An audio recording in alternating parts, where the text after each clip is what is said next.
आज का कहानी गुमशुदा गीत, एक आवाज की तलाश। हरी वादियों से घिरा एक शांत सा जंगल था। वहाँ रहती थी एक छोटी सी चिड़िया, सुरी। उसकी सबसे बड़ी पहचान थी उसकी मधुर आवाज।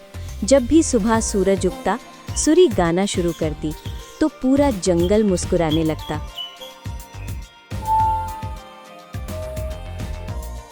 सुरी को अपनी आवाज पर गर्व था। वो सोचती थी, जब मैं गाती हूँ तब सब मुझे सुनते हैं, लोग मुझे इसलिए चाहते हैं। एक भयंकर बीमारी फैली। सुरी की आवाज पूरी तरह खो गई।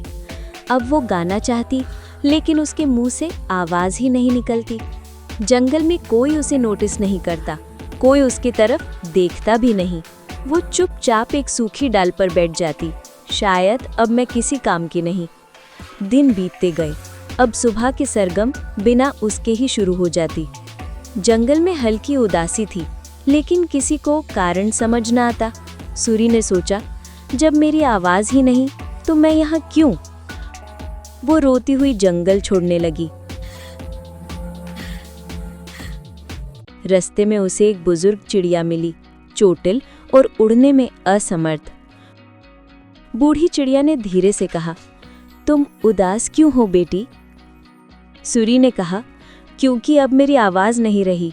बूढ़ी चिड़िया मुस्कुराई, तुम्हारी आवाज खोई है, पर तुम्हारा दिल अब भी गा सकता है। सुरी चौंक गई, दिल कैसे गाता है?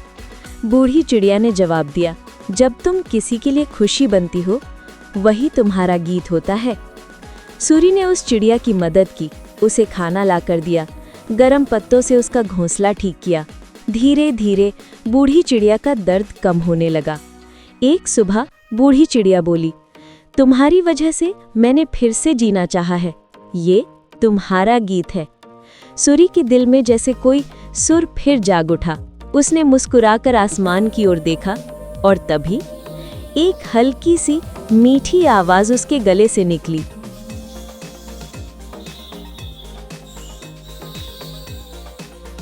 उसकी आवाज लौट आई थी, क्योंकि अब वो सिर्फ खुद को सुनाने नहीं, किसी को सहारा देने के लिए जी रही थी।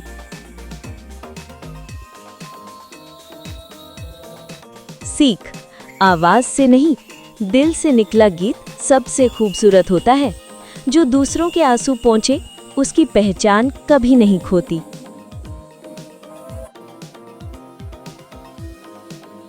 अगर ये कहानी आपको पसंद आई है तो इसे लाइक करें, शेयर करें और चैनल को सब्सक्राइब करना ना भूलें।